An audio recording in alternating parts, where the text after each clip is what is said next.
Ebyuma ebipima kasasiro KCC ebyagula ne bitundibwa ku muliraano e Rwanda ate kati bye bapangisa obuwanana. Era byuma byatuuka bityo okubeera ne bamanya nti byagenda e Rwanda ne batabaako kyeba. Nze nabagamba ebintu by'e Uganda okaba bwoseka. Uganda nga tetunnagwa ddalu nga buli omu tannamenka. Tujja kukifiiringa. Bintu bingi ebiri mu kugenda maaso wano ku intaneti. Bw'ate Jozen Beck yafumbiddwa omukubi w'ebifaananyi, ate simanyi ba big TikTok tebatadde ekifaananyi kya mukulembeze ku profile pic zaabwe. Bintu bingi. Naye kye muba mumanyi ery'eggulire lye muwulidde lituufu. Ebyuma by'omunnayuganda biri Rwanda. Okitegera, waliwo omukulembeze gwe baagamba simanyi yali mu nsi ki mujja kumpa bulamu. Bwe yatuuka ku buyinza n'asooka akwata bannabyabufuzi bonna n'abateeka mu kiyumba n'abakumako omuliro. Uganda ekyo kinaba tekina happening. Muganda wange tuyinza okuba tukyali mu buzibu nga newe tunaateekako omukulembeze waffe omulungi atya ng'egyo emiziina gya bannabyabufuzi gikyaliwo naddala egyo egibadde ebbanga lyonna nga giri mu fake opposition. Wallahi tulabika tukyayina ennaku. Nze mbabuulira kati weebuuze ebyuma ebyagulibwa ku ssente y'omusolo w'e Uganda bituuka bitya e Rwanda ate bo batandika okubipangisa e Rwanda ku ssente empitirivu ezitenkana nazo baabigula. Era Lukwago omuzaayo aka flashback emabega ku maziga Lukwago ge yakaabira ekiteezi. Nze ndabagamba n'abasajja bazanya byabufuzi. Eva bo baagala simpase kaadi kuziyisaawo. Yenna yajja akenenusa alinga olubu olubbi. Yenna ng'alinga gwe basokoddemu ebyenda bwe yeekaabya amagye mu lukufu nnyonnyo mulowooze mbw alumiddwa nabo naye. Ku bantu abaafa nga n'abalala baabalema okuziikulayo mu kasasiro. Abantu ne babagoba ku ttaka lyabwe ne batwala ettaka olw'okuba pulaani zaabwe zaali zakweddisa kitundu ekyo.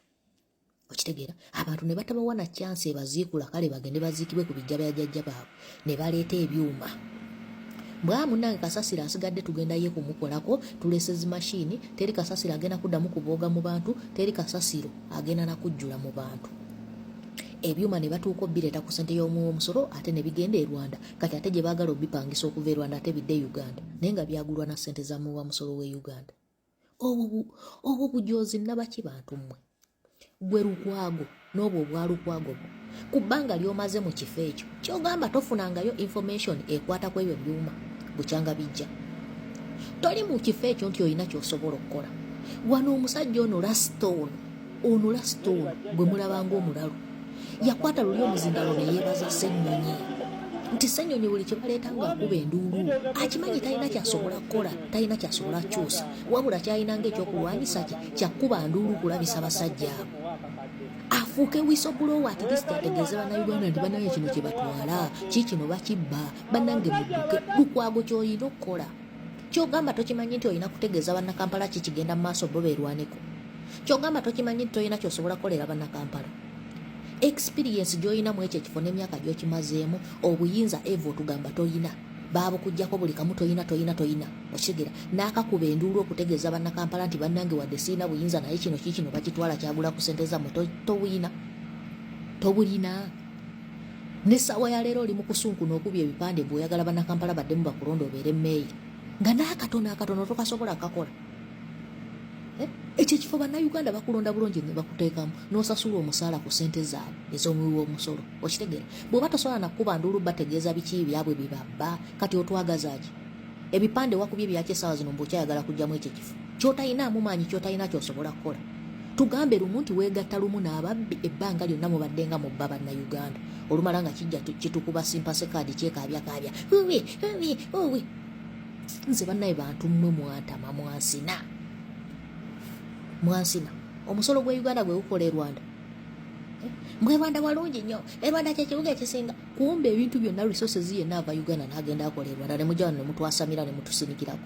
Tewali agenda kusigala miziina mwe nga tugoba Museveni. Gwe Lukwago wantama gwe Lukwago n'akabinjako konna Akina Besigye Busemujjunganda Bumpuuga Bwani mwenna bw'omayiga mwatutama tulinda lunaku lwe mulifa senga mugenda ne mufa accident mwena Katonda n'abanona omulundi gumu Uganda neefuna emirembe embwammwe muli babi nnyo n'okusinga bino ebisajja ebitufutubaddeko emyaka 4 kuba mmwe mubiyambako tufuga egyo emyaka tebisobola kubanga byali bisobola otufuga gino gyonna emyaka nga temutaddeewo migongo gyammwe tulinnyako mwe ne mudde ne mutandika otuwugulaza emyaka 3 emyaka ameka bwe muli mukunyeenya kisajja tekigenda nammwe temugenda mukyegaseeko muli mu kutubba bitwasaamirire.